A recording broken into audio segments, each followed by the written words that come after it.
The USA's 2003 invasion of Iraq is today nearly universally thought to have been either a horrible crime or, at the very least, a bad idea. The consequences of the war for the people of Iraq and its neighboring states are so often considered to be clearly negative that even those who supported it at the time nowadays often deny that they did. Anywhere from hundreds of thousands to over 1 million were killed in Iraq itself, the country was left in tatters with who knows how many lives destroyed, and the war's ripple effects on the region have been so severe that academic estimates of the overall deaths resulting from the war and other related post-9/11 wars, which war-related instability in Iraq often indirectly helped to cause, go as high as 4.7 million. How and why did something like this happen? How did the world's foremost power, which presents itself as the global arbiter of human rights, the leader of the free world, end up causing such a disaster? Someone who isn't partial to the USA and its interventionism might answer that, well,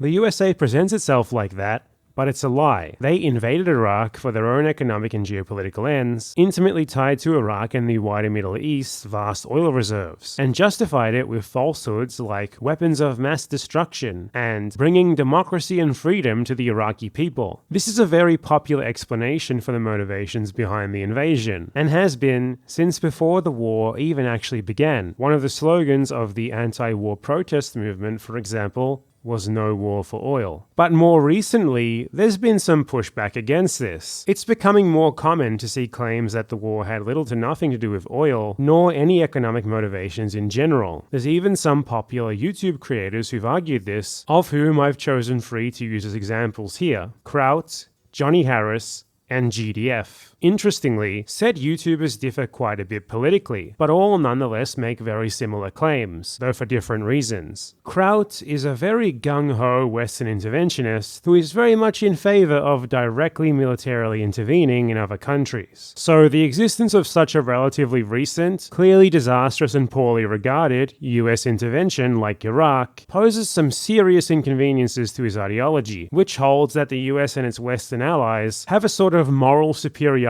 over the rest of the world that gives them a special right to intervene in their affairs when they stray off the correct path of Western-style liberal democracy and free market capitalism. Those who believe this tend to have a lot of trouble dealing with the often very well-evidenced economic arguments contradicting it, which hold that the Western bloc actually has selfish motivations in acting upon other nations. They thus need to either ignore or find some means of discounting such arguments. And that's why Kraut made this video, in which he heavily implied that the Iraq War was justified because it got rid of Saddam Hussein for the benefit of the Iraqi people. According to his argument, it was just poorly executed and was sold to the public in the wrong ways, and it certainly had absolutely nothing to do with oil or any other economic factors. One thing that should be addressed for this video is that the United States did not go to war in Iraq for oil. That's a populist myth.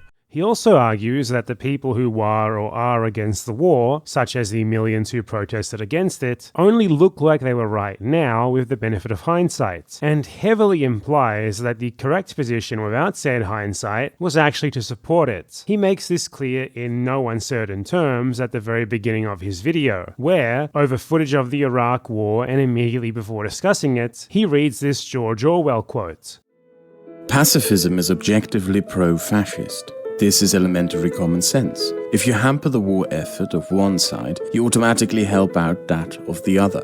Nor is there any real way of remaining outside such a war as the present one. In practice, he that is not with me is against me." You might believe that quote came from George Bush, Dick Cheney, or Wolfowitz. It sounds exactly like the kind of rhetoric they used in the build-up to the Iraq War. But actually, it's a quote from George Orwell. And what's more, it's objectively true.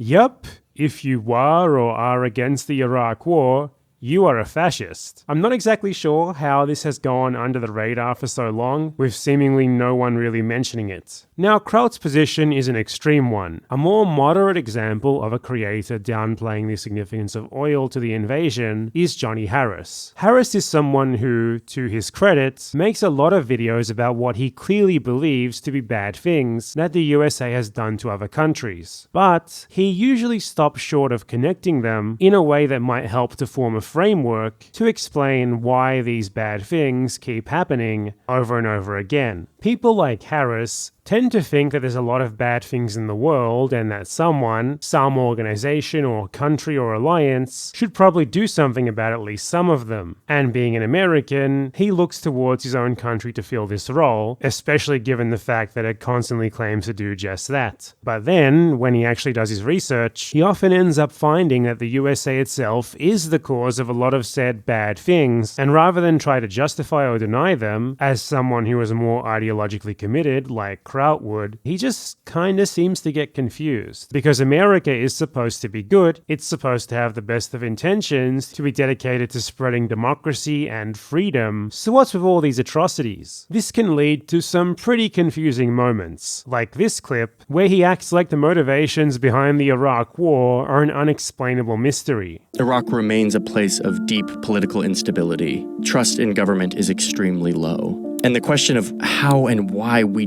did this expensive, horrific, destructive coup is still something that there aren't really good answers to. Now, Harris does not fully deny the importance of oil or other economic factors to the invasion of Iraq like Kraut did. He rather just downplays them and frames the decision to go to war as something of a bad policy move caused by a sort of post-9/11 frenzy among the individuals that just so happened to be in the government at the time. But that's kind of the lazy explanation. It's not quite it. Oil's a part of it, but it's not the main reason. We went to war in Iraq because several powerful American men wanted to. For Harris and many other well-meaning people like him, this denial is something of a coping mechanism. It's perfectly normal to want to believe that the country that you're from is good at heart, or at least not bad. But the Iraq invasion was very obviously a heinous act with disastrous consequences for millions of human beings, which puts that belief in peril. So the way they deal with that is to explain the invasion not as an act of the USA as a country, not as reflective of a broader pattern that defies partisan politics, where the USA constantly acts aggressively upon other nations for economic reasons, but rather just the fault of the bad individuals that happen to be in power at the time. Individuals who, conveniently for Harris, happen to be of the Republican Party rather than his favored Democrats. Rationalizations like this allow them to retain their faith in the USA, its government, and in Western liberalism. Because if the USA does bad things merely because of bad leaders making bad decisions, then there's nothing fundamentally wrong with it, as that could be fixed by simply electing good leaders. GDF is a channel that is very different to Kraut and Johnny Harris. While the creator's own personal politics are not quite as clear as with the other two, it's easy to glean from his videos that he's someone who is very much against US and Western interventionism on principle, given that they are mostly arguments about the negative effects of, and shady motivations behind, Western geopolitical actions. Yet he also made a similar argument to Kraut, that oil or other such economic motivations had basically nothing to do with the 2003 invasion of Iraq. I find this convergence very interesting. These two creators have fundamentally opposing ideologies, yet they agree entirely on this one point. But GDF's explanation is very different. His goes that it wasn't about oil because the war was actually carried out for Israel's interests. As I said, I know relatively little about GDF's personal politics, so I can't hazard as precise of a guess as to why he as an individual might gravitate towards an explanation like this as I did for Kraut and Harris. But I have for a long time noted a wider tendency among small but growing parts of both the US left and right wing, where they gravitate towards one specific explanation as to why such US interventions keep occurring. Because the US government is, according to them, being led on a leash like a dog to do the bidding of Israel. But Israel is a relatively smaller country with a much smaller population, heavily dependent on the rest of the world, and the US in particular, for the diplomatic, economic, and military support that it requires to even exist. And the US is, in contrast, the world's foremost economic and military power. There is no rational explanation for how the party in this relationship, that is clearly the far weaker side, is capable of manipulating the US government to the extent that it could cause it to launch a full-scale war on a faraway country. While the US definitely does take Israel's interest into account in its geopolitical decision-making, it does so out of concern for itself, because it views Israel as vital to its own strategic interests in the Middle East. Strategic interests that we'll be discussing in depth throughout this video. To be fair to GDF, he's made videos debunking anti-Semitic conspiracy theories before, so I'd guess that he doesn't fundamentally disagree with me there. But many of the people who watched his video do seem to think that the USA is controlled by Israel, and that what GDF was getting at was that it was forced into going to war in Iraq against its will, as a cursory glance at his video's comment section evidences quite clearly, and I can actually say something more concrete about the motivations of people like that. When you're an American and you've constantly had it drilled into your head that the USA is the greatest force for good in the world that can do no wrong, and then you grow up to have this notion challenged by events like the Iraq War, the idea that such actions can be explained away as manipulation by devious, conniving outside forces might seem appealing. It allows you to hold on to the belief that there's nothing fundamentally wrong with your government itself, and that there might be some relatively easy way to stop it from spending your taxes to ruin other countries over and over, like just getting rid of the Israeli influence. So it can be appealing to imagine that the 2003 Iraq War had nothing to do with oil, and everything to do with Israeli manipulation of George W. Bush, who definitely wouldn't have wanted to invade Iraq otherwise. But such notions simply do not square even slightly with the reality of the power dynamic of the US-Israel relationship. And as we will see throughout this video, they also do not square with the facts of what the US did to Iraq and why. In this video, we're going to be looking at the Iraq War and its build-up, and directly or indirectly deal with all of these questions in one fell swoop. It will be shown that the war, like all Western geopolitics in the Middle East, was always intimately linked to oil, that it most certainly had nothing to do with concern for the welfare of the Iraqi people, nor really anyone, that it was not just caused by the individual evil of people that happened to be in power at the time, and that it was not to any real significant degree because of Israel, though Israeli interests, as always, did at least play some part as they pertain to American interests, just as the interests of its other regional allies, like Saudi Arabia, also did. The war, when looked at combined with the 20-year period of Iraqi-US relations preceding it, and the overarching reasons that the US is so fixated on the Middle East in the first place, paints a picture of these disastrous US interferences and interventions that make them look very systemic and irrevocably linked to core economic goals. This is very inconvenient for someone to believe, and that's why the memory of the war is increasingly becoming an ideological battleground. This video was made possible thanks to my supporters on Patreon and Ko-fi. If you like it and you'd like to see more like it, consider heading over there and supporting me yourself. Before we get started with the main part of this video, just a quick note on how my videos tend to be, in case anyone new is watching. This is not exactly going to be the most engaging visual experience of your life, as the only thing that's really going to be shown on the screen is citations of my sources, text that further elaborates on what I'm saying, or occasionally illustrative photos or videos. I focus on the substance of what I'm talking about and put little to no effort into production value. So this is really going to be more akin to a lecture with PowerPoint slides than anything else. So feel free to just listen to the video as if it were a podcast or something if that's what you'd prefer. Anyway, let's continue.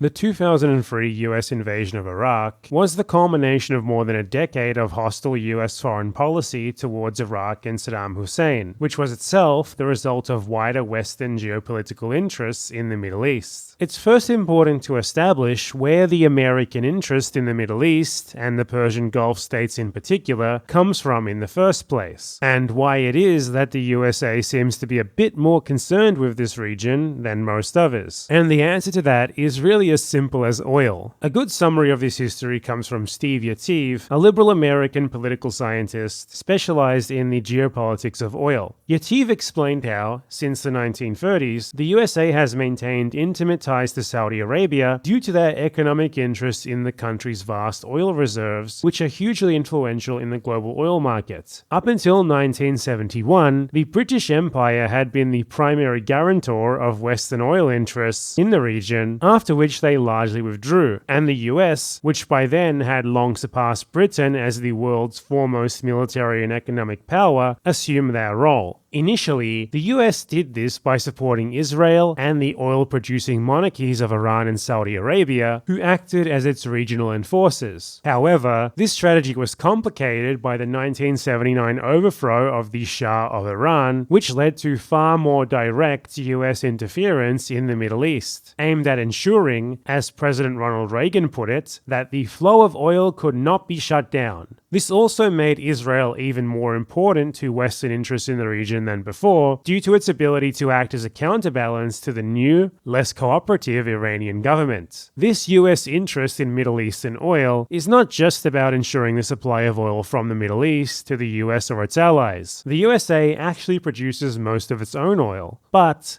as the 1973 global oil crisis made very clear, the Middle Eastern countries, especially if they're left to act as a bloc, hold immense power over global oil markets. So the rest of the world's domestic oil markets are thus intimately linked to Middle Eastern oil. They can easily be affected by fluctuations in the markets emanating from the Middle East, which could in turn be very disruptive to the US-led global economic system. Such fluctuations are much less likely to happen if the US itself exerts control, directly or indirectly, over as many of these oil-producing states as they can. Western oil companies do also, of course, want as much access to Middle Eastern oil as possible, and the more power that their governments have over the region, the better their chances tend to be, though this is secondary to more important goals, like ensuring as stable and constant of a supply and price of oil as possible. So the interest of the US and the rest of the West in the Middle East have, since the early 20th century, been irrevocably linked to the region's oil. Hence, any notion that their actions there have nothing or little to do with oil should be met with immediate skepticism. It usually comes back to it in some way, even when it's not immediately clear how. With that history out of the way,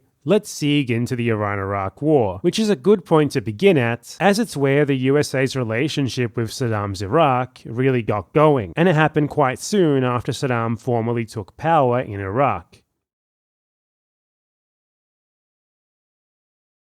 Iran's 1979 Islamic Revolution shocked both the US and Iraq. Iran's previous monarchy, which had seized absolute power in a US and British-backed coup in 1953, had ever since been very friendly to those Western backers. Their support for said coup was principally motivated by oil. It was a response to Iran's parliament voting to nationalize the oil industry, demonstrating well what I just said about how it tends to come back to oil. Iraq had itself, just before the 1979 revolution, been greatly improving its previously horrible relations with the Shah's Iran. Back in 1975, for example, Saddam had orchestrated an agreement between the two countries that settled their long-running border disputes. So for both the US and Iraq, the Shah's sudden overthrow was quite inconvenient, and their interests very suddenly converged. Iraq had a Shia Muslim majority, and Iran had a new Shia fundamentalist government, since most Shia are followers of the Iranian Ayatollah, who was now suddenly Iran's head of state. Saddam Hussein, a Sunni Muslim, feared that the new Iranian religious government would try to spread its fundamentalist doctrine in the Shia-majority Iraq, potentially threatening his rule. Saddam had also, in 1978, just 1 year prior to the Iranian Revolution, personally expelled the Ayatollah from Iraq, which, with the benefit of hindsight, was probably a bad move for him. Hostilities between Saddam's Iraq and Iran's new Islamic Republic thus broke out quickly. In 1980, Saddam nullified the 1975 border agreements and invaded the same territories that he had just recently ceded to Iran. The war, which was initially planned to be quick and easy, turned into a brutal and prolonged bloodbath. Once it was obvious that the war wasn't going to be ending fast, the US began covertly supporting Saddam, who was considered to be more amenable to their interests than the anti-US Iranian government, who were not very happy that the US had supported the Shah. Thus, that year, US President Ronald Reagan signed a directive that said the United States could not afford to allow Iraq to lose the war to Iran. In 1984, with the war still ongoing and Iraq still performing much worse than had been expected, the US ramped up this support for Saddam. They publicly re-established diplomatic ties, and the US thereafter openly sided with Iraq and started supplying Saddam with weapons. While they did also covertly supply Iran with weapons, everyone knows about the Iran-Contra affair, at least I hope, this was different to their supply to Iraq, which was motivated by mutual regional interests rather than a tit-for-tat exchange for hostages. US support for the Iraqi armed forces in the war was extensive. Howard Tacher, a National Security Council official at the time, who was high-level enough that he had even personally traveled to Baghdad to hand over intelligence on Iranian troop movements to the Iraqis, later gave a detailed rundown of this support. The United States actively supported the Iraqi war effort by supplying the Iraqis with billions of dollars of credits, by providing US military intelligence and advice to the Iraqis, and by closely monitoring third country arms sales to Iraq to make sure that Iraq had the military weaponry required. The United States also provided strategic operational advice to the Iraqis to better use their assets in combat. The CIA knew of, approved of, and assisted in the sale of non-US origin military weapons, ammunition, and vehicles to Iraq. This support, at times, even extended into American attacks on Iranian military and economic targets that just so happened to coincide with the launching of Iraqi offensives. Saddam's use of very illegal chemical weapons during the Iran-Iraq War is quite notorious. They were used practically every day, and the US government knew about it from the very beginning. In fact, they were better informed on precisely when, where, and how Saddam was using chemical weapons than anyone aside from the Iraqis themselves. In 1984, the US even obstructed on Saddam's behalf an Iranian motion at the UN to condemn Iraq's use of chemical weapons. Saddam also used chemical weapons internally in Iraq during this same period, such as against Kurdish rebels and civilians. That part is particularly relevant because one of the things that Kraut brought up to illustrate how bad Saddam was, and thus by extension how bad he considers the anti-war movement to be for supposedly siding with him, was Saddam's military campaign against Kurds from 1986 to 1989, which largely took place during the Iran-Iraq War. Iraqi Kurds had already, for many years before Saddam came to power, been supported in rebellions against the Iraqi government by the USA, Iran, and Israel. According to a US congressional study, the purpose of this support was to encourage the Kurds to fight the government of Iraq, not to win, but to sap Baghdad's strength. This strategy was meant to keep Iraq weak and ensure that America's allies in Iran, Israel, and Saudi Arabia would not be challenged as the dominant regional powers by a growing Iraq. But after Iran's Islamic Revolution, the USA flipped towards Saddam's Iraq, and the Kurdish rebels continued their alignment with Iran, which was now hostile. So Kurdish rebellions were no longer considered to further the USA's interests. And this meant that Saddam was now free to launch unprecedented attacks on Kurds in retaliation for the very rebellions that the US and its allies had initially helped to incite. The US knew all about this, of course, yet chose to not only do nothing, but actively impede any measures taken against Saddam for what he was doing, because helping Saddam was, at that moment in time, considered far more important than something like the Kurdish people's human right to not be killed by mustard gas. So, to try and justify the 2003 Iraq War, and imply that the invasion was justified to free the Iraqi people of Saddam Hussein, Kraut referred back to atrocities committed by Saddam, which the USA happily turned a blind eye to at the time, which happened during a time of relatively friendly relations between them. You probably won't be surprised to find that this is also a mirror of a tactic that the George W. Bush administration used to justify their 2003 invasion of Iraq. They brought up Saddam's chemical attacks during the late 1980s, while neglecting to mention the fact that, when the attacks were actually happening, the US had actually either tried to ignore them or tried to deflect blame for them onto Iran. This doesn't exactly paint a picture of the United States being against Saddam's tyranny and concerned with the welfare of his victims. It rather paints them as being incredibly opportunistic, willing to sacrifice anyone and align with anyone, provided that they've calculated that doing so will further their own ambitions. Ambitions that are intimately tied to their interest in the region's oil. The Iran-Iraq War ended in 1988, and it left both countries in economic tatters. Iraq's losses amounted to around $452 billion. For some perspective on how much that actually is, between 1931 and 1988, Iraq's cumulative oil revenue was $179 billion.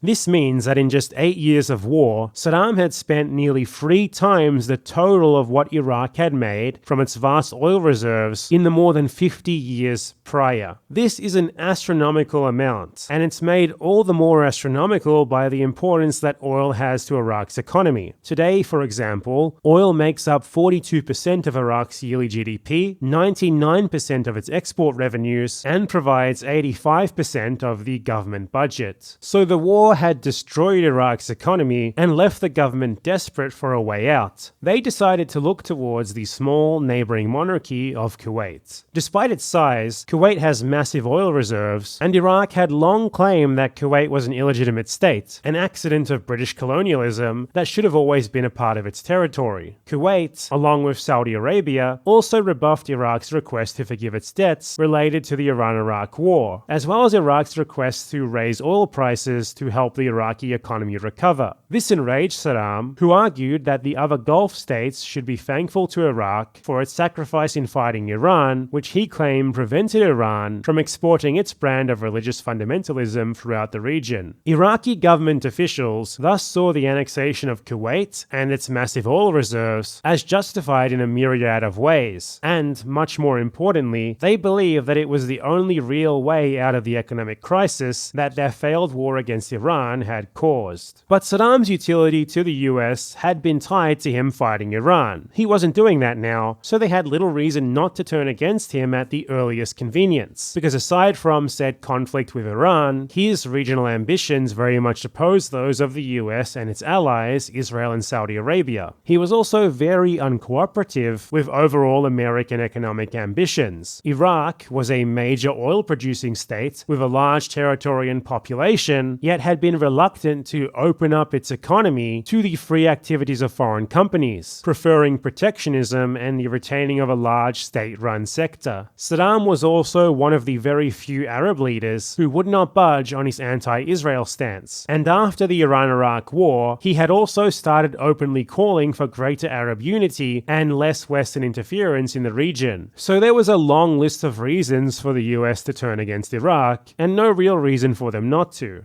The 1991 Gulf War is often imagined, even by some who are against the 2003 war, as the good Iraq War, carried out for a just cause, to get occupying Iraqi troops out of Kuwait. But that was just one part of it, which the US focused on in its public relations campaign, because practically every country in the world, even many of the USA's own geopolitical rivals, was against the Iraqi invasion of Kuwait. Though this didn't necessarily mean that they were all in favor of military action. Many preferred negotiations or sanctions, and didn't believe that war was necessary to force a withdrawal. And this was a sound bet, given that the sanctions imposed on Iraq in response to the invasion were incredibly effective, shutting off over 90% of its imports and exports, and resulting in the exact opposite of the economic revitalization that Saddam had hoped the invasion would spur. But the US was determined to go to war, and the way they carried out said war makes it very clear that their goals went far beyond simply defending Kuwait. The US narrative usually goes that dictators like Saddam are authoritarian tyrants, and the people of their countries are themselves mostly helpless victims of such tyrants. Thus, action against their country is actually taken in order to free the people who live there from these bad leaders, and they'll be better off for it. It's difficult to square that justification with Operation Desert Storm. If the US were truly concerned for the welfare of normal everyday Iraqis and only interested in liberating Kuwait, then you would have expected them to attack Iraqi military targets in Kuwait itself to force a withdrawal, and to have been incredibly careful about attacking targets in Iraq, especially any that were not unambiguously military. But that's very far from what they actually did. What was billed as the liberation of Kuwait was, for the US, primarily the destruction of Iraq.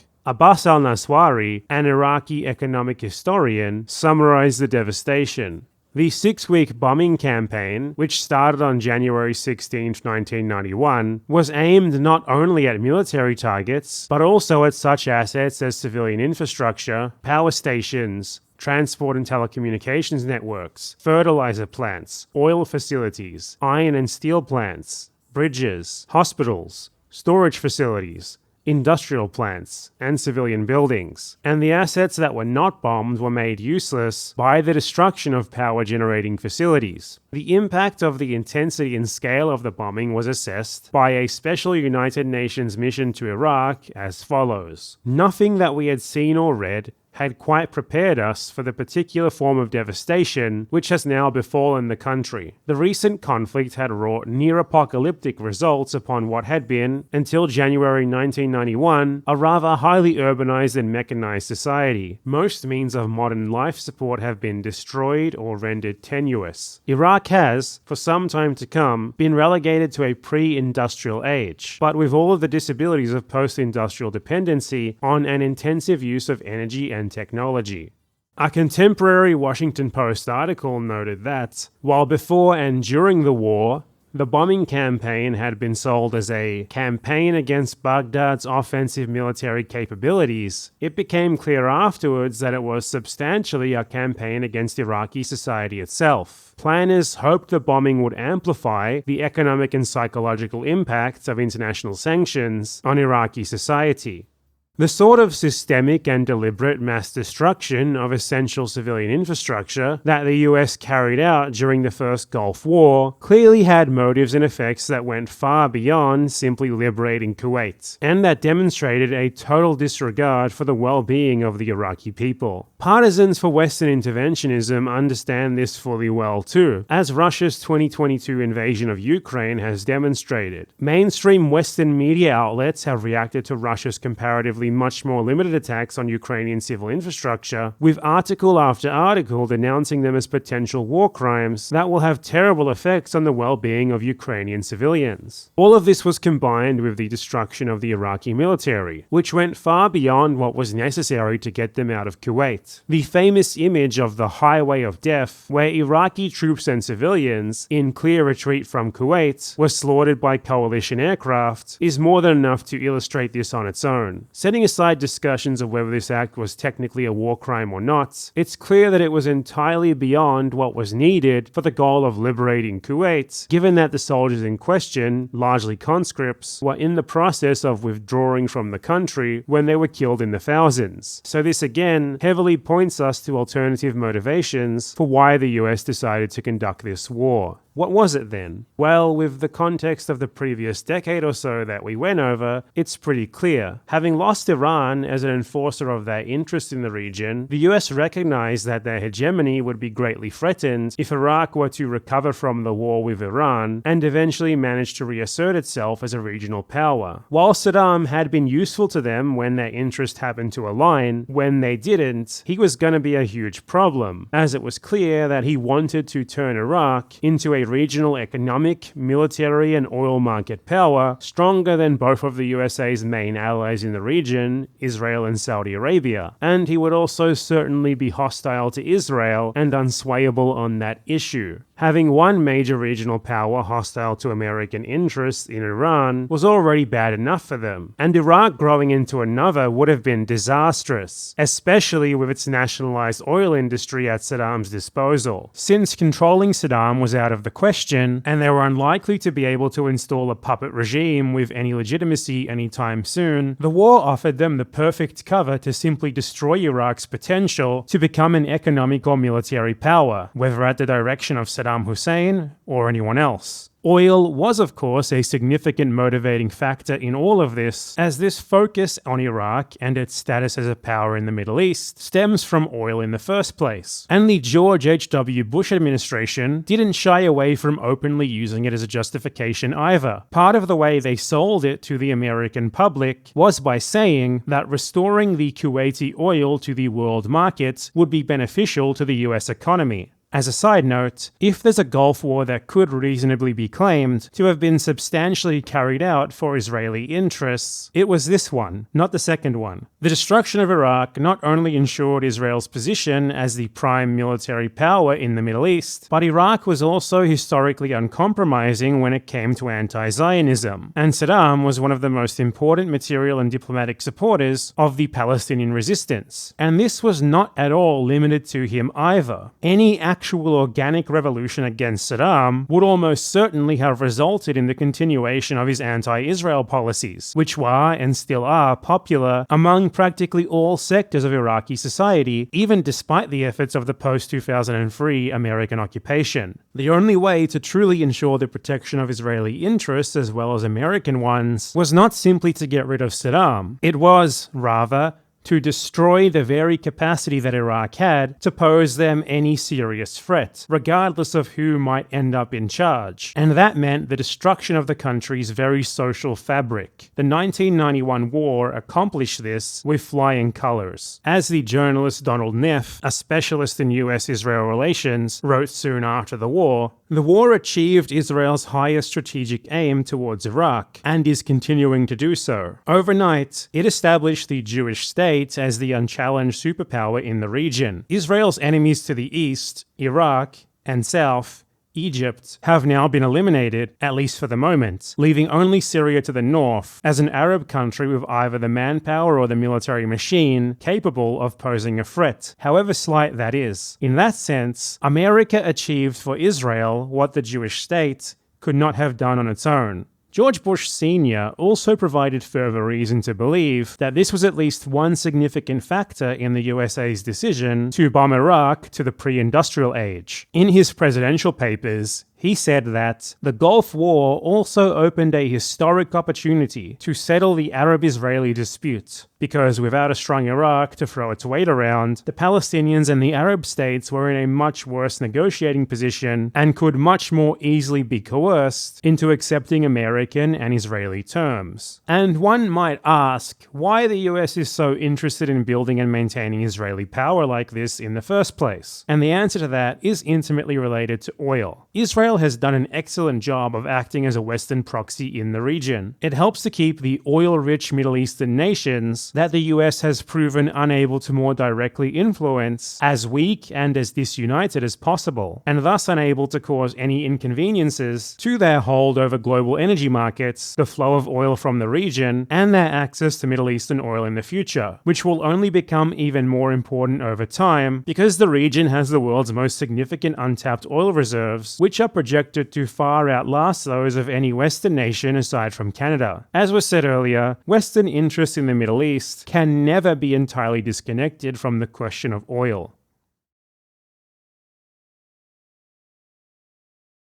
After the Gulf War was resolved by bombing Iraq back to the pre-industrial age, sanctions against the country continued on the insistence of the US government. This was despite the fact that they were originally sold as a measure to pressure Iraq to withdraw from Kuwait, and that goal had clearly already been achieved. The revised sanctions regime came with a myriad of conditions that would need to be met before they would be lifted, largely tied to the idea that Iraq had, or was developing, weapons of mass destruction. You might have heard that one before. Iraq would thus not be allowed to sell its oil, the backbone of its economy and its people's well-being, except under incredibly limited conditions, to fund compensation for international legal claims against it, and to directly buy food products that the UN Security Council decided that it could. The Council was, at the time, dominated by the US due to the imminent collapse of the Soviet Union, and China back then being relatively weak compared to today. After deductions, this amounted to only around $2 billion worth of oil exports allowed per year, but a fraction of normal export income. That, combined with the limitation that it could only be used to purchase food and medicine, and only approved food and medicine no less, sentenced the Iraqi people to destitution for years to come, as the country relied on oil income to pay for the basic functioning of practically every essential service, to keep the important state economic sector, which employed many millions of people, running running, and just in general for much of the money that circulated through its economy day by day. These harsh sanctions were imposed upon Iraq, despite the fact that in the wake of the US bombing campaign, Iraqi civilians were in an even more perilous position than they had been before. The US-led Security Council knew this because a report immediately following the war had warned them about the dire situation. It read, "There needs to be a major mobilization and movement of resources to deal with aspects of this deep crisis in the field of agriculture and food, water, sanitation and health. It is unmistakable that the Iraqi people may soon face a further imminent catastrophe, which could include epidemic and famine if massive life-supporting needs are not rapidly met. Time is short." Yet these sanctions were nonetheless maintained for more than a decade afterwards, only being lifted after the 2003 invasion. Their effects were devastating. Mortality rates, including child and infant mortality, increased substantially, and the World Health Organization estimated that the healthcare system was set back by 50 years. More than 2/3 of the country's GDP was lost. Prices were exorbitant, incomes collapsed, unemployment soared, school completion rates plummeted as children were forced to beg to sustain their families, and the country's remaining specialized workers left in droves as economic refugees. In 2001, more than a decade after the sanctions had first begun, Abbas Alnaswari summarized the devastation that they'd wrought upon the Iraqi people. There is a general agreement that the sanctions regime imposed on Iraq was unprecedented in its comprehensiveness, severity and length, and in the enormous human and economic cost which it inflicted on Iraq. Although the severity of the sanctions was made worse by the consequences of the Iraq-Iran war and the destruction of the infrastructure in 1991, the fact remains that the people of Iraq have been suffering for the past 11 years, with no prospects on the horizon of an early end to the sanctions, which have transformed Iraq from a country of relative affluence to a country of massive poverty.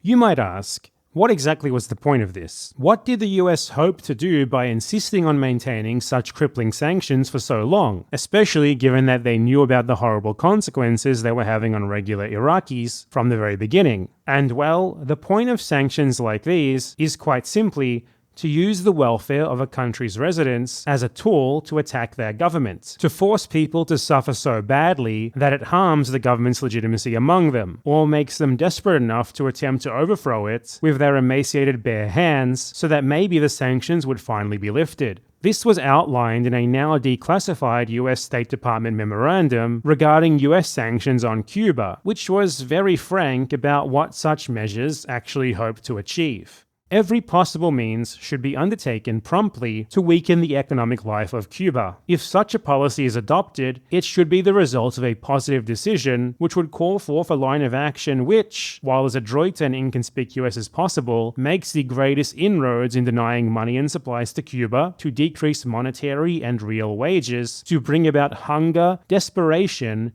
and overthrow of government. But hey, that was from the 1960s. And was said regarding a different country. Perhaps the motivations for doing the exact same thing to Iraq 30 years later were different. Well, the then US ambassador to the United Nations, Madeleine Albright, made it very clear during an interview that things remained much the same. She says the U.S. is trying to prevent Saddam Hussein from making and dropping a nuclear bomb or chemical weapons on other countries. And she says he's still lying about his weapons programs. We have heard that 500,000 children have died. I mean, that's more children than died in Hiroshima. And you know, is the price worth it? I think this is a very hard choice, but we think the price is worth it. It is a moral question, but the moral question is even a larger one. Don't we owe to the American people and to the American military and to the other countries in the region that this man not be a threat? Now, there is some debate over exactly how many children were killed by the US sanctions on Iraq, because some think that by disputing that figure, they can somehow retroactively make them less obviously inhumane. That's besides the point here though, because whether it was 5,000 or 500,000, the fact remains that in that moment, Albright was posed the question as to whether killing a whole lot of Iraqi children was, or would be, worth it to get at Saddam's government, and she barely even hesitated in answering yes. It was a perfectly honest answer regarding the plainly obvious motivations behind the actions of the government that she represented. To the US, Iraqi civilians were little more than a resource to be expended against a government that wouldn't cooperate with their geopolitical goals. If they thought that making them suffer would cause problems for said government, then they would make them suffer. The first Gulf War already made that quite clear, but the more than a decade of sanctions that followed removed any possibility of denial.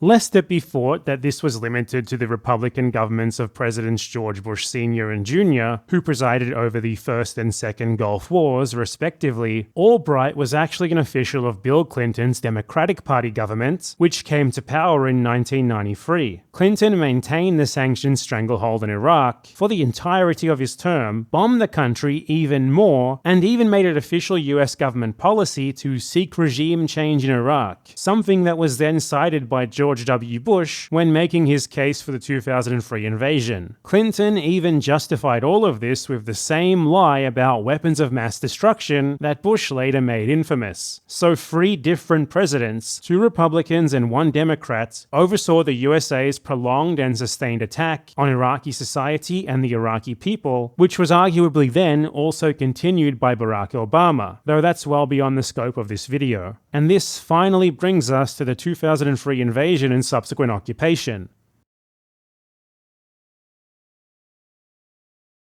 As we have seen, the USA's 2003 invasion of Iraq cannot be taken in isolation. It was the culmination of more than a decade of hostile US foreign policy towards Iraq, which knowingly and intentionally caused immense suffering to the Iraqi people, in the hopes of using said suffering as a tool to weaken Saddam Hussein's government. Yet, despite everything that they had done, despite having turned Iraq from a country of relative affluence into one of abject poverty, Saddam was still in power. Luckily, the 2001 9/11 attacks provided the US government with the public fervor that it needed to accomplish all of the geopolitical goals against Iraq that it had long been working towards through the most direct method possible: invasion and occupation. This meant not just being able to get rid of Saddam Hussein, but also occupying the country afterwards and attempting to dictate its future. I'll spare you much of the intimate details of the invasion, the war, and the occupation, except when relevant, as this video is about why the war happened, rather than being a play-by-play of the events as they occurred and an exhaustive accounting of their effects. So,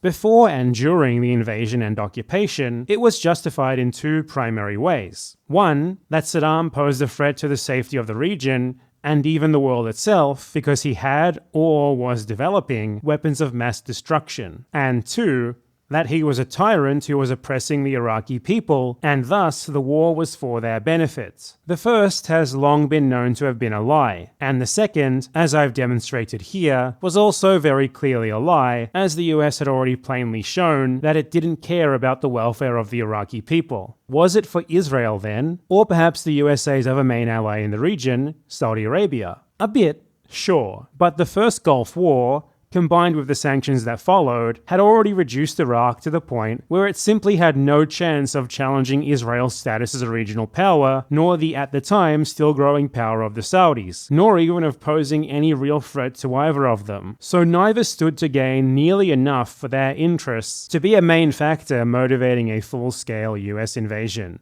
In a case like this, where US government officials were so clearly lying about their reasoning at every turn, it can be more insightful to look at the reasons that they avoided rather than those that they are very happy to publicly acknowledge. And guess which topic they curiously went to pains to avoid publicly breaching at all, both before, during, and long still after the invasion: oil. As political scientist John Duffield pointed out back in 2005, conspicuously absent from the justifications has been any discussion of the possible oil-related benefits. To the contrary, members of the administration have been virtually silent on the subject. The major public statements made by President George W. Bush, Vice President Richard Cheney, Secretary of State Colin Powell, or Secretary of Defense Donald Rumsfeld have contained hardly any mention of oil, and defenders outside the government of the administration's policy have flatly denied that the war had anything to do with it. This is especially telling given that during the first Gulf War, as I said earlier, the US government openly used the justification that the US would reap oil-related economic benefits from getting Iraq out of Kuwait. And Donald Rumsfeld, Paul Wolfowitz, and Richard Pearl, three of the architects of the 2003 invasion, had, in 1998, just 5 years earlier, even published a letter where they urged an invasion of Iraq as soon as possible in order to secure the world's oil supply for the USA. So they were perfectly happy to be frank about oil the first time around. They were happy to talk about it afterwards too, yet this time, now that such rhetoric was backfiring and the perception that the war was for oil was being received negatively all around the world, it suddenly seemed to be of no public concern whatsoever. It just evaporated as a factor. Wow, what a coincidence. In some cases, silence and denial can say a lot, especially when combined with much supporting evidence, and this is certainly one of those cases. Duffield also states, by all accounts, Iraq has had the potential to be one of the world's largest oil producers and exporters. In 2002, it possessed the second largest proven oil reserves, approximately 112 billion barrels, and its probable and possible reserves have been estimated as high as 220 billion barrels. 90% of the country, including most of its western deserts, has not been explored. Of the 74 oil fields, including 9 supergiant fields that had been discovered and evaluated as of 2002, moreover, only 15, containing less than 40 billion barrels, had actually been developed. Iraq is one of the few countries where giant and even supergiant fields have been discovered but remain undeveloped, and where the probability of further discoveries is among the highest.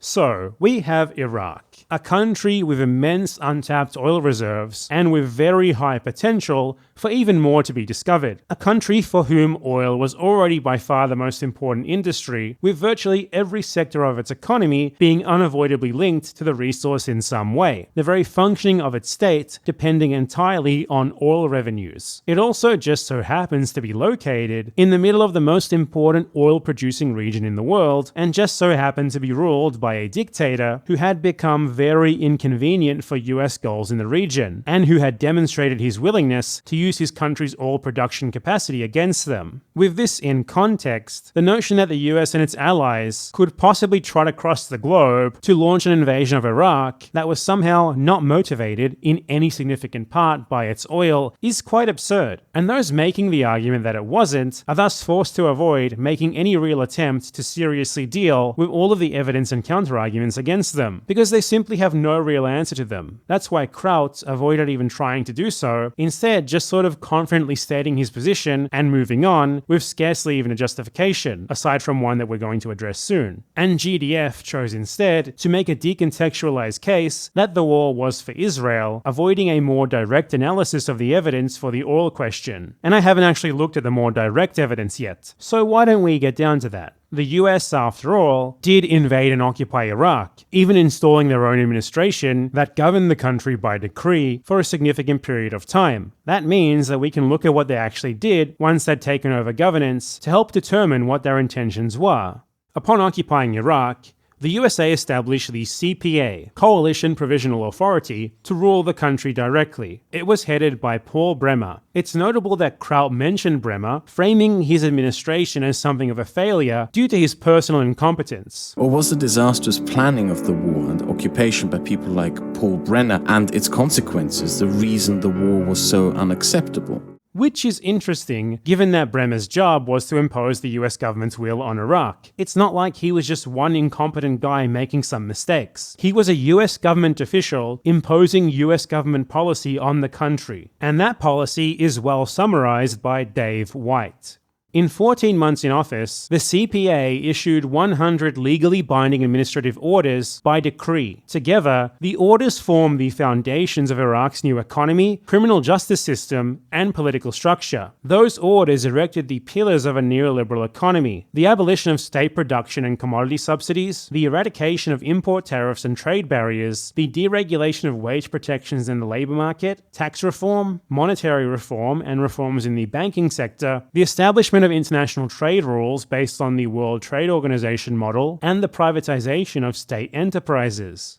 It's quite clear from this that the US government's priority was to force economic reforms that just so happened to be highly beneficial to foreign capital upon Iraq. These measures, exactly the same sort of drastic economic changes that the US had been attempting to force on other countries for at least the previous 3 decades, except here implemented by them directly, clearly point to the conclusion that economic reasons were very important in their decision to invade. Even later, after they had supposedly handed over power to a democratic Iraqi government, President Bush was still personally setting benchmarks for the Iraqi parliament that dictated the sort of policies that the US occupation expected them to implement. Chief among these was the passage of new oil laws, which were designed to diminish the power of the Iraqi state over oil production and open up the market to foreign companies as much as possible. The oil industry was the only sector that was partly exempt from the privatization and dissolution of state enterprises that was decreed by the occupation. But this is hardly some sort of smoking gun that disproves the idea that oil was a significant factor, especially given that they still partly privatized it, as I'll very soon explain. The US had many reasons to favor a more subtle approach to the oil industry. As stated earlier, they were not mainly concerned with securing the oil for themselves, but rather with ensuring supply and price stability. Full privatization was not needed for this, especially with Saddam's hostile government now out of the picture. It would also have led to great problems for them, given the public perception globally and within Iraq itself that the US had conducted the invasion for oil. Brazenly decreeing the full privatization of the oil industry alongside everything else that they were doing would have had serious consequences, particularly in Iraq itself, where the belief that the US had invaded to steal oil led to strikes, rebellions, and attacks on oil infrastructure. It would also have been difficult to find Iraqi politicians willing to back such a measure, as it would have made it way too obvious that they were mere puppets. The pressure on the US and its allies was enough that the cost for them fully privatizing the oil industry outweighed the potential benefits. So instead, the US government themselves hired a consulting firm, which then directly drafted the Iraqi oil law to their own specifications. This law specified that Iraq's oil would remain owned by the state, but that production would be contracted out to private companies on long-term contracts, which is exactly what then happened. This was a massive departure from the previous system, where the oil industry was both state-owned and nearly entirely state-operated. This meant that now, foreign oil companies suddenly had the possibility to operate Iraq's massive oil reserves when they had previously been nearly entirely shut out. But much more importantly for the US, it removed control of production from the hands of the Iraqi central government and put it into the hands of private companies, who would act in response to market forces rather than what they believed to be Iraq's interests, thus ensuring that Iraq's oil would flow as freely as possible into the international market in line with demand from the advanced economies, helping to maintain the stability of the global supply and price. In 2008,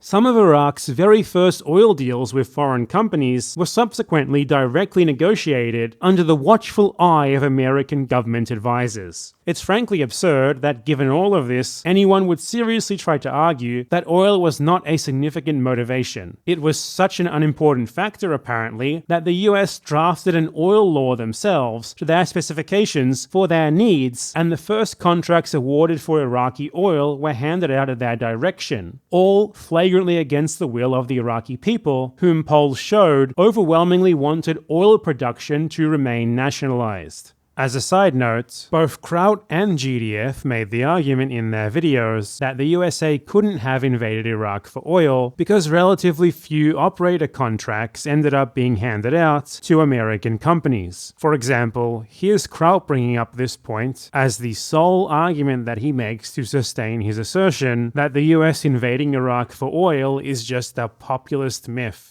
One thing that should be addressed for this video is that the United States did not go to war in Iraq for oil. That's a populist myth. Governments can't simply, through military force, take other countries' resources, at least in our day and age. Countries decide themselves what they do with them. And the Iraqi government sold its oil themselves, and they sold it to the Chinese. This is an extremely weak argument, and that it seems to be the best one that both of these very different creators managed to find to argue against the oil thesis speaks to the fact that its opponents have a very rough time dealing with it. Kraut also continues after that and says this, concluding that the US invaded Iraq not for oil, but for geopolitical influence. Ergo, the goal was not resources, but the widening of American geopolitical influence.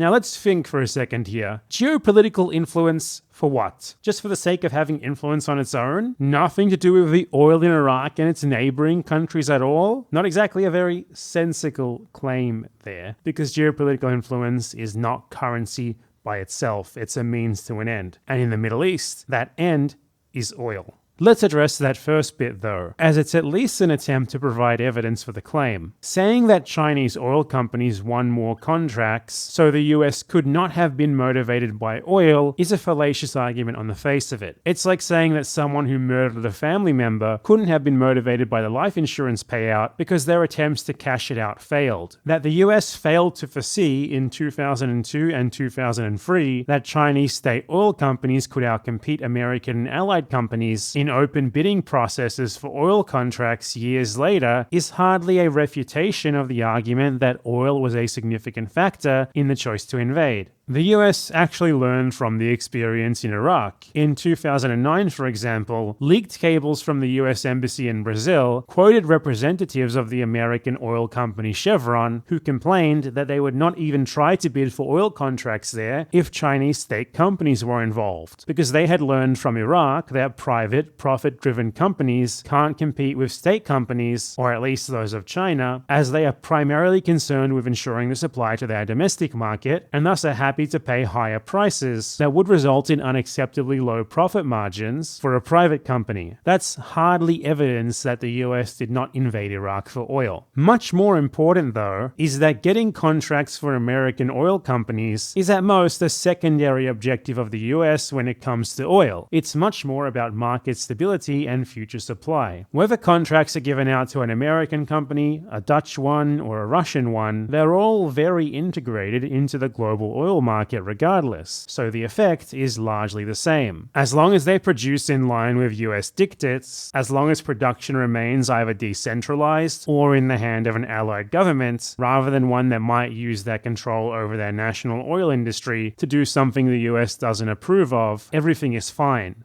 So the US aggressively pushed the privatization of oil production onto Iraq. They were clearly intimately concerned with the future of the Iraqi oil industry and used the power that the invasion and occupation had given them over the country to ensure that its functioning would be set up to their liking. And there's way more to it than that as well. As I've emphasized throughout this video, the rest of the Iraqi economy, like the economy of the Gulf itself, cannot be disconnected from oil, and the other economic measures that the US occupation forced upon Iraq make that even clearer. The aforementioned structural economic reforms that the occupation implemented show that the invasion had important economic motivations. Iraq previously had a rather closed economy, with a dominant state sector which favored local Iraqi production whenever possible, and which was difficult to enter for foreign companies. The backbone of this system, at least before it had been destroyed by the post-Kuwait invasion, American bombing and sanctions campaign, was income from the oil industry, which provided large amounts of export income that was then reinvested into the rest of the economy used to pay for imports, and was the origin of a huge portion of the country's cash reserves and the money that circulated throughout the economy day by day. The US had long been attempting to force similar structural reforms upon other countries for many decades, to varying degrees of success. A very famous example of this is their support of the Chilean dictatorship of Augusto Pinochet, which was installed and then propped up with a lot of American help. In Iraq, however, they did this in a much more direct manner than usual, through invasion and occupation, rather than just mere pressure and interference. Such deep, difficult to reverse reforms to a country's economy, when carried out by, or under the coercion of, an occupying power, are pretty unambiguously war crimes, especially when you have on-the-record admissions from the people who carried them out, outright stating that they intended for them to fundamentally change Iraq's previous socio-economic system. Paul Bremer had said that he hoped that his decrees would take on a life and momentum of their own, such that they would prove very difficult to reverse. And the US was very successful in that goal, as much of what they had decreed during the occupation was then codified into permanent law in the new Iraqi constitution. Initial drafts of the constitution, which were written more independently by Iraqi politicians, aimed to enshrine into the supreme law of the land that Iraq would be a welfare state with expansive socioeconomic guarantees for its citizens. But the US occupation intervened to force them to drastically change these drafts to conform with their own, very different vision for Iraq, which put the interests of transnational corporations well ahead of the people who live there. It's absolutely clear from all of this that one of the USA's main motivations in invading Iraq was simply economic. Thus, their opposition to Saddam was, in significant part, due to the economic system that he upheld, not because of the atrocities that he committed.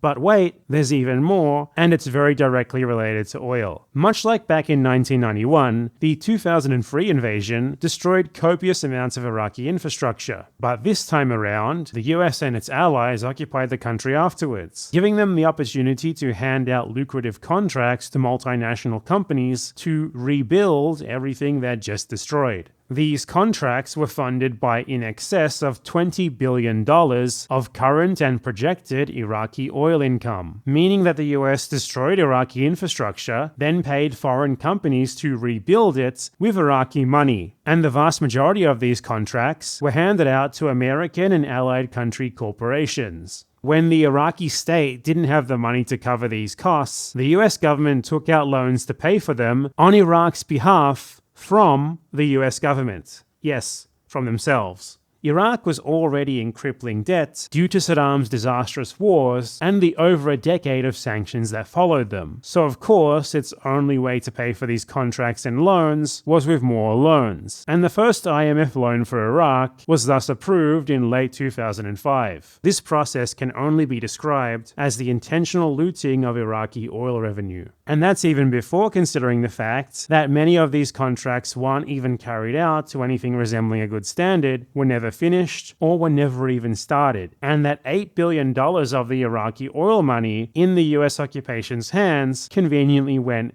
missing. Luckily though, the US had planned for all of this. They decreed early on that the foreign companies that they had handed these contracts to had immunity from any Iraqi legal process, present or future. I could go on a lot longer here, but really, that's more than enough. Let's get to the conclusion already.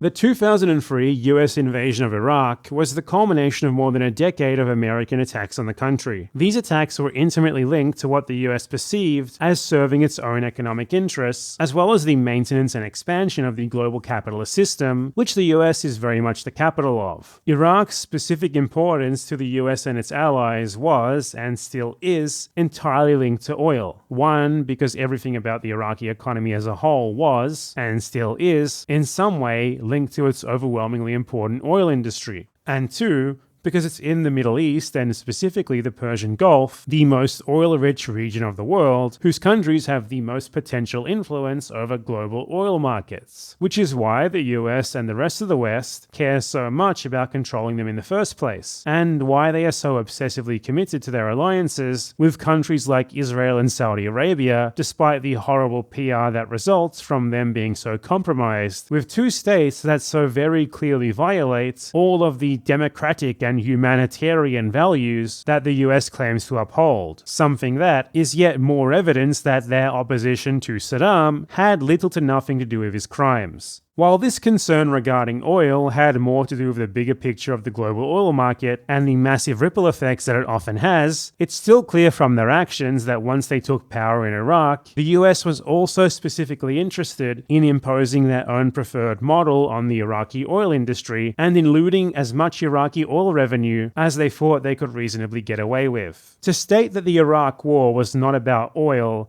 is simply to deny reality. The evidence for oil, either directly or indirectly being a hugely important factor, is overwhelming. And when I say indirectly, I mean pretty much every other factor was also linked to oil. There's simply no escaping it when discussing Western interests in the region. So when someone asserts something like the war was actually for Israel, they're really missing the forest for the trees. Because even if that were true, which it really isn't, you'd still need to ask why. And from there, it always comes right back to oil. There's this part in Kraut's video where, right after having spent about 5 minutes implying that it was wrong to be against the Iraq War, he poses a question to people who are against it. If the Bush-Cheney administration had not conjured up a threat of mass destruction that didn't exist, would the war have been justified with the brutality of the Saddam regime? Would instigating a war with the stated intention of removing a genocidal dictator rather than made-up chemical weapons made that war more acceptable? Or was the disastrous planning of the war and occupation by people like Paul Brenner and its consequences the reason the war was so unacceptable? Would there have been just as many protests if the reasons for the war had remained the same, but the occupation had been less of a disaster? These are an uncomfortable set of questions, especially since the Iraq War is still fresh in our memories and we live with the consequences of its failures. Setting aside the fact that, in reality, the US government already did justify the 2003 invasion by pointing to the brutality of Saddam Hussein, to ask, but what if the US really did earnestly invade Iraq because they wanted to bring its people democracy and freedom by overthrowing Saddam is barely more sensible than asking, but what if forced labor in Nazi concentration camps really was intended to make the prisoners free? And to ask, but what if the occupation had gone better for Iraq, is to ignore the reason why it went so badly for it in the first place. Because the US didn't care about Iraqis, and there is no possible alternative scenario in which they would have. Resorting to absurd hypotheticals like this is what you do when the reality of the situation is indefensible, and you know it. So you have to concoct an impossible alternative reality where what you wish to be true actually could be so. And that's the realm that so-called liberal internationalists like Kraut have to live in, because their ideology comes crashing down when confronted with the truth, that the West that defends democracy and freedom, as they claim, not only has never existed, but also doesn't exist by design, and thus could never exist either, because those supposed values are, and have always been, little more than a front to justify the imposition of the economic measures that the West perceives as being within its own interests onto the rest of the world, irrespective of whether the targets of their ire are democratically elected and squeaky clean, or murderous dictators. When George W. Bush stood on that aircraft carrier and declared, as Iraq was still being destroyed, that the USA's mission there had been accomplished, it really wasn't the moment of shocking hubris that it later came to be thought of as. In reality, he wasn't wrong.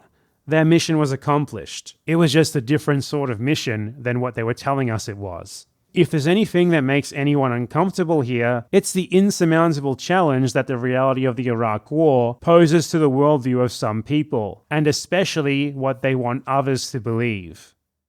Thanks for watching. If you like this video, make sure to subscribe to my channel, and also consider supporting me monetarily on Patreon or Ko-fi. It's thanks to you guys' support that I'm able to make videos like this in the first place, and you also get some nice rewards like your name being shown or read out in these credits right here that you're currently watching. Now I'd just like to thank all of my supporters, and especially my $25 plus supporters: Jel Cribson, Brosnan, Ace Millard, William Tomlinson, Robocomi, Exos, Stephen Jordan, Qualia, Mlog, Tim Wilworth, Lucian, Geordie, and my $10 plus supporters: Christian Corniels, Can't Care Less, XXXX, Eric Macdans, Ugopnik, Nibiru, B, Johnny Rocket, Firefox42, Happy Nephron, Minijan, Eric Perkins, Ant, Max Halland, Jack Paul, Shona, Kieran Goodwin, Megan Lowndes, Comrade Nabule, Clement Fudge, Hector Obregon, Asma B, Support Libraries, Jizdog, Cockled Badger, Entercrisis, TST, Atuin, Herculano, and Mira. Thanks for watching. See you next time.